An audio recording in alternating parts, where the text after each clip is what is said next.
This dude is so obsessed with the Astros. No, I'm not. No, I'm not. What's going on, guys? It's Fuzzy. Welcome back to yet another MLB recap. Wow, we have some crazy news to break down today. 3 different Astros hitters were hit by a pitch, and we're going to explain if it was on purpose or not. And then honestly, I feel like the biggest story from today is coming from LA and Mookie Betts.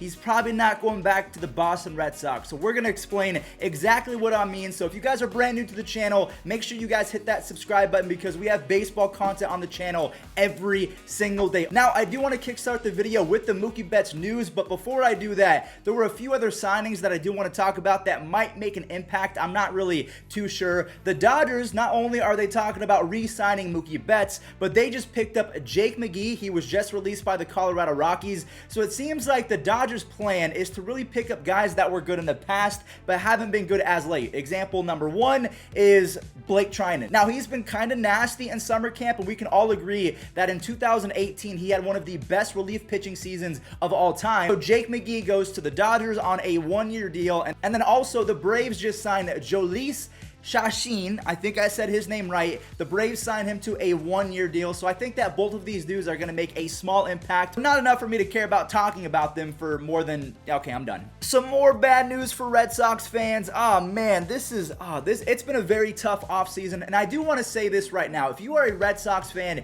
and you feel some type of way after I say these words, that the LA Dodgers and Mookie Betts are officially in contract extension talks, you're allowed to feel upset. You're allowed to be mad over the fact that the Red Sox, they almost set you up to feel like Mookie Betts was going to come back. You know, they shed payroll, they sent over David Price so they could free up a ton of money going into 2021, and that's just, it's not going to happen at this point. So Mookie Betts, he is playing at an elite level right now in summer camp. Now again, say what you want about the summer camp and the fact that spring training stats don't really matter, but he is raking, and I think the Dodgers management, they see this and they think, wow, this is what Red Sox fans have been experiencing for the last couple seasons. We need to give this guy as much money as possible. So the deal is not done, but Jeff Passan, once he tweets something, I start to put a little bit more validity behind it, and he actually came out with a tweet. I'm going to expect that this deal is going to be in the range of 9 to 10 years, $350 to $400 million over the span of the next decade.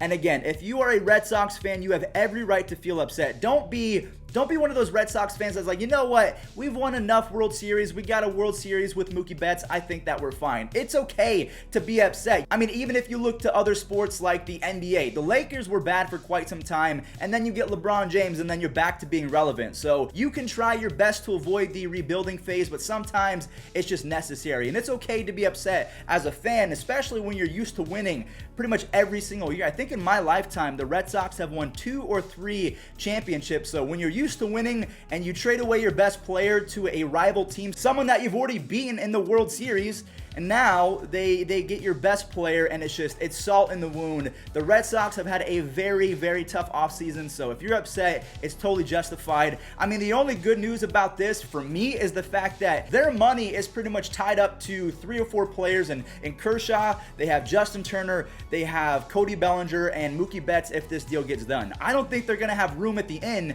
for Francisco Lindor, so any team that you can cross off the trading list for Francisco Lindor, maybe even just the free agency list, I'm all down for that. So I'm sorry, Red Sox fans, if you're an LA Dodgers fan, today is pretty much the greatest day since you made the World Series 2 consecutive years. Maybe Mookie Betts is going to be the guy that gets you over the hump. So we'll see.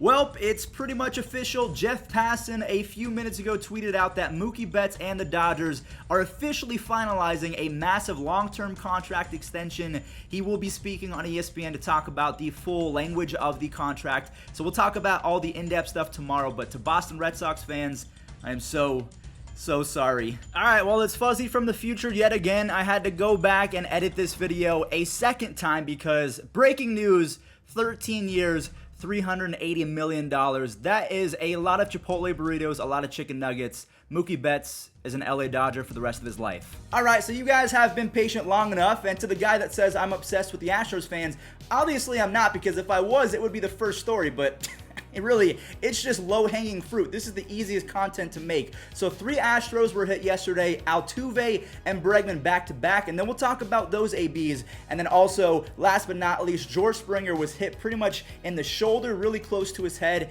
so we'll break that down in just a second. But for right now, let's take a look at Jorge Lopez beating 2 consecutive Astros hitters. Roll it. I mean, you got to come in and challenge him. And you're going to say side or outside corner all the time to get guys out. His ball has such life. We saw it right there. He hits another batter. So I do want to go ahead and say that Jorge Lopez has never been a guy that is able to find the strike zone consistently. For his career, he has a 3.3 walks per 9, and I can tell you, I've used him in MLB The Show. He's not very good at locating pitches. So I would have to say that, yes, it's super ironic and the timing is a little bit crazy, but I think it's just a wild coincidence. And also, George Springer, I am going to show the tape right now. He was hit in the shoulder. I thought for a second that he was hit in the head. Then I was kind of like, okay, this is getting a little bit fishy. Maybe these pitches are on purpose, but the Royals, their pitching staff, they're not very good. And honestly, locating is not their strong suit. So to me, I'm going to go ahead and say this was not on purpose. But after you guys have seen all the clips between Altuve, Bregman, and now Springer, was it on purpose or not? Oh, man. Wow. And he picks it up at the last minute. He wasn't sure what to do, so he's able to get his elbow up at least. I mean, I feel like we all expected this to happen. I am rocking the Astros attire today because I want to let you guys know, like, I am not an Astros hater by any means. If you guys were in my shoes, wouldn't you not want to get the most views possible on your YouTube channel, especially considering it's still baseball? Like, it's not like I'm clickbaiting Jose Altuve and Alex Bregman doing something stupid off the field. This all happened on the diamond, so it's fair game. I've said before that Bregman might be the best overall third baseman in the entire league. The Astros are still a top 4 or 3 team. They can challenge for a World Series this year, so at least I give them their props. I am not an Astros hater, but then again, to be completely transparent, I think all of you guys love the news, and I think Astros fans are just a little bit salty, so yeah. Welcome to the channel, guys. Now, moving from the Houston Astros to the Texas Rangers, if we think back to 2019, they tried so hard to trade for Nolan Arenado, and the deal, it fell through. Well, Nolan is back in Texas, but playing for the Rockies in their brand new stadium, Globe Life. So I know a lot of you guys have not seen what the new stadium in Texas looks like from within. So we might as well show a prodigious home run from Nolan Arenado. And I want you guys to let me know in the comment section down below. Do you think that he has a chance to win NL MVP for the first time in his career? I'm hoping so. It's just the Rockies, they're not going to be very good. So we've talked about a few signings between Jake McGee and Jhoulys Chacín. We've talked about how Mookie Betts is nearing a contract extension with the Dodgers. And then also we have the Astros getting hit. 3 different hitters and 3 star hitters getting hit. Now I want to show something that really, I mean, these teams aren't going to matter, so it's not like anyone cares, but the Tigers hit back-to-back home runs, as you guys can see right now. 3 consecutive home runs. I hope that the Tigers play a little bit better because they were a dumpster fire in 2019, but they weren't the only team that had 3 consecutive home runs yesterday. The Marlins, they went up them because they did it on 4 pitches. But point being is for Alfaro, and now back to the top for VR, who sends one deep out to center. And Ciarte runs out of room, and the Marlins start the 3rd with... Hopefully you guys enjoyed that. I thought that was pretty fun. The last kind of big clip that I wanted to show you guys is a home run off the bat of Albert Pujols. So a couple different things are happening this year. He's 5 home runs away from passing Willie Mays on the all-time home run list, and he's 12 RBIs away from passing A-Rod on the all-time RBI list. He's also sitting at an even 300 batting average for his career. So honestly, if he gets 6 home runs, if he gets anywhere from 15 to 20 RBIs, and if he gets anywhere from 300 to 305, maybe 310, if I was Pujols, I would wipe my hands clean and I would retire. I mean, maybe he doesn't care about the full stats, that he's not a lifetime 300 hitter. If I'm kind of OCD, I would really care about that. I would say, all right, I beat Willie Mays, I passed A-Rod, I'm content, I'm fine. But I still think that he has one of the smoothest swings in all of baseball. 45 games for the Rocks last year, 0-2 in a 435 as Pujols launches one out toward left field. Taylor looks up, that is gone. A big fly for Albert Pujols. Solo shot, and it's 5-3 Dodgers.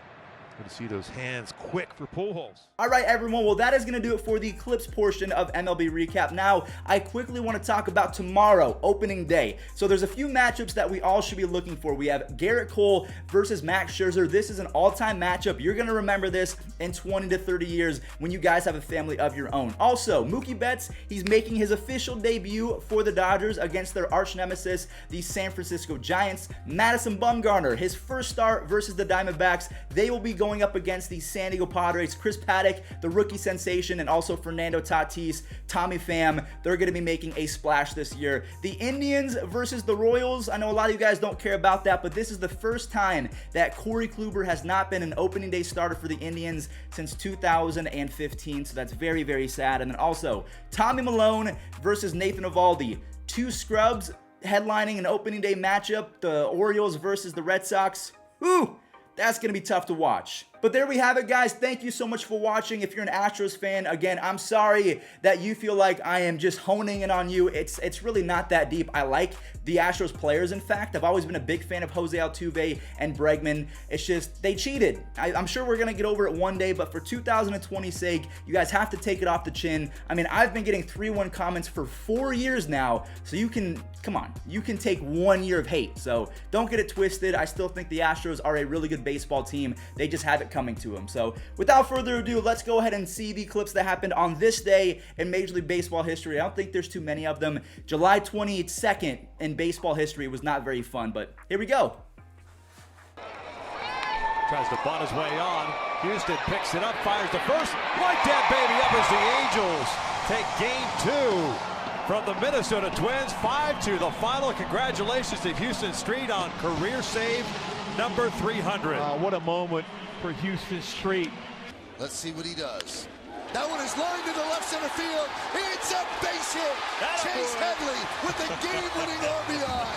Robert scores, and the Yankees win 2-1.